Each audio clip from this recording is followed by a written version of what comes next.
Philippines wants to start new energy exploration in South China Sea. Cold snap grips China after snow in Beijing causes havoc. Russia's central bank raises rates to curb inflation. Japan and Malaysia signed $2.8 million maritime security assistance deal. China warns of geographic info data breaches. Finland seizes 4 co-owned trains with Russia. Australia says China's wine tariffs could end early next year. A viral dance and happiness campaign frustrates Iran's clerics.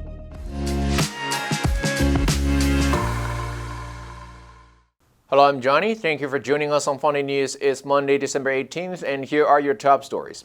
Philippine President Ferdinand Marcos Jr., in an interview with Japanese media on Saturday, said tensions in the South China Sea have increased rather than diminished in recent months, warning that a more assertive China posed a real challenge to its Asian neighbors. He said his country is working to resolve exploration issues in the South China Sea so it could start new energy exploration projects in the resource-rich waterway to meet his nation's energy needs. Marcos and President Xi Jinping also agreed to restart discussions on a possible joint oil venture in the South China Sea. The Philippines and China have resumed discussions about jointly exploring oil and gas resources in the South China Sea, where the two nations have sparred for decades over sovereign rights to develop natural resources in the strategic waterway. But, according to a press release from his office, Marcos said very little progress has been made with regard to the talks. Marcos emphasized his country's right to exploit energy reserves in the West Philippine Sea, referring to its EEZ portion of the South China Sea. The New York Times reported harsh wintry conditions struck northern China earlier last week. Temperatures across China are forecast to plunge this weekend in many parts of the country. Wintry conditions and heavy rains have caused widespread disruptions, including a subway collision in Beijing that left 515 commuters hospitalized. Beijing's transport authorities said last Friday slippery tracks had forced a train to make an emergency stop, leading to a collision with another train behind it. Frolicking in winter's first snow, the Chinese capital has turned into a winter wonderland. But Beijing is bracing for a cold snap, expected to drop to 10 below zero. The cold snap comes after an abnormally warm fall. The average high temperature in the capital plummeted to about -9 degrees Celsius on Saturday. According to the China Meteorological Administration, temperatures could drop to historical lows in some parts of China. Forecasters said colder than average conditions are expected until the end of the year in northern China. Meteorologists in Beijing issued a blizzard warning. Train and bus routes were suspended across the city. Russia's central bank on Friday increased its key interest rate by 1 percentage point to 16% as it continued to battle what it called high inflationary pressures. In a statement, the central bank said that it expected the annual rate of inflation to be close to 7.5% this year and predicted that tight monetary conditions will be maintained in the economy for a long period. Policymakers target an inflation rate of 4%.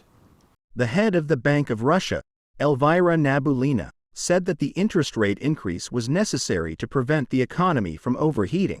The rate increase was the fifth in a row since the central bank began its current cycle of monetary tightening in July, when the rate was 7.5. According to the country's statistics service, the price of eggs has soared more than 40% since last year, which prompted shoppers to hoard eggs. Mr. Putin was asked about the problem on Thursday at his annual news conference. Japan and Malaysia signed a security assistance deal on Saturday, including a grant of 400 million yen to boost Malaysia's maritime security as Asian nations seek to counter an increasingly assertive China. Japan will provide equipment such as rescue boats and supplies under the official security assistance deal, which foreign ministers of the two countries will sign on the sidelines of a Tokyo summit marking 50 years of ties between Japan and the Association of Southeast Asian Nations. Japanese Prime Minister Kishida welcomed the elevation of the Japan-Malaysia relationship to a comprehensive strategic partnership. Japan's aid to Malaysia follows similar deals with the Philippines and Bangladesh this year and is part of a plan announced in April for Japan to provide developing countries with financial assistance to bolster their defenses. ASEAN members, the Philippines, Vietnam, Indonesia, Malaysia and Brunei claim parts of the South China Sea disputed by China.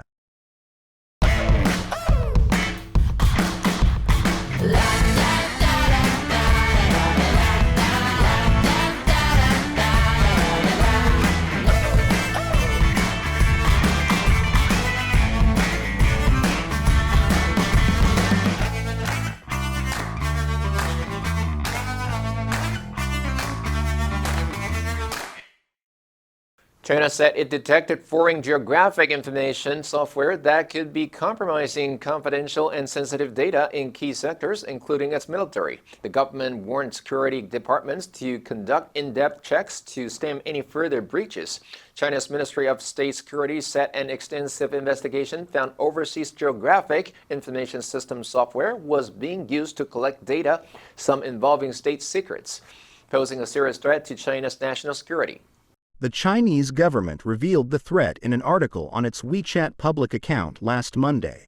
China said culprits are using software to collect user data without restrictions, deliberately putting in pre-built backdoors in software to allow for cyberattacks and data theft.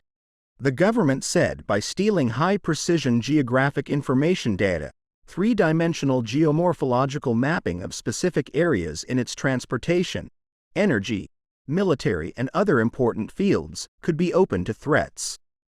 Finland's state-owned railway company VR said on Thursday it has ceased the Allegro trains that used to travel between the two countries after more than 18 months of negotiations without any result. VR said the Russian government had neglected its financial obligations towards the Karelian Trans joint venture and redeemed Karelian Trans loans to Finnish banks when the venture faced bankruptcy in June 2023, obtaining rights that allowed it to seize the trains. Passenger trains between Finland and Russia were suspended in March 2022, following Russia's full-scale invasion of Ukraine. Russian railways on Friday said Finland's VR had acted unlawfully in seizing 4 trains co-owned through a joint venture. According to VR, the Allegro trains, tilting high-speed trains also known as SM6, each consist of 7 carriages. Reuters reported the seized trains are expected to be put into service in domestic long-distance travel in Finland from 2025. Australia's Trade Minister Don Forrest said on Sunday the crippling tariffs that China's government imposed on Australian wine exports almost 3 years ago could be lifted shortly. Forrest said in an interview with Sky News, China started reviewing the sanctions in late November and that process was well and truly underway. The minister said, "I would be very confident that early in the new year we will get a favorable result from the Chinese authorities to lift the ban on Australian wine." Farrell also expects taxes on lobster to be removed in the near future. He said that meant it wasn't an unreasonable prediction to expect that all of China's remaining tariffs on Australian exports would be removed next year. According to a statement from the Chinese Commerce Ministry, the review on wine tariffs was originally estimated to end before November 30, 2024.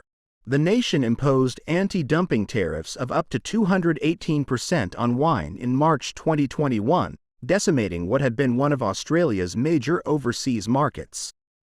A new form of protest against the government is rocking Iran. A viral dance craze set to an upbeat folk song where crowds clap and chant the rhythmic chorus, "Oh, oh, oh, oh." According to videos posted on social media, BBC Persian and Iranians interviewed in cities across Iran, men and women of all ages are gyrating their hips, swirling their arms in the air, and chanting the song's catchy lines. It all started when a 70-year-old fish market stall owner, nicknamed Boogie, was grooving in public, in violation of Iranian law. The New York Times reported Iranian people are dancing on the streets, in shops, at sports stadiums, in classrooms, malls, restaurants, gyms, parties, and everywhere else they congregate. Young women, hair uncovered and flowing, dance in parks. DJ Muhammad Agapour said, "It's obvious that joining this dance trend sends a strong message. It's a way of protesting and demanding our freedom and happiness." In Iran, dancing in public, especially by women and between men and women, is banned. The answer for last Friday was D, resurgence. Japan's economic resurgence was based on a unique set of institutions. Did you answer correctly? Now let's delve into the news of Finland seizes 4 co-owned trains with Russia. Number 1, seize. 没收扣押. A large quantity of drugs was seized during the raid. Number 2, obligation. 义务职责责任. She did not feel under any obligation to tell him the truth. Number 3, bankruptcy. 破产. The company filed for bankruptcy in 2003. Next, we have a multiple choice question for everyone to practice. Which answer would you choose? You can write your answer in the comments section. The correct answer will be announced tomorrow. And that's all for today's Funday News. Be sure to tune into Funday News from Monday to Friday and click the link below to join Funday for free. I'm Johnny Wu, your host. I will see you next time.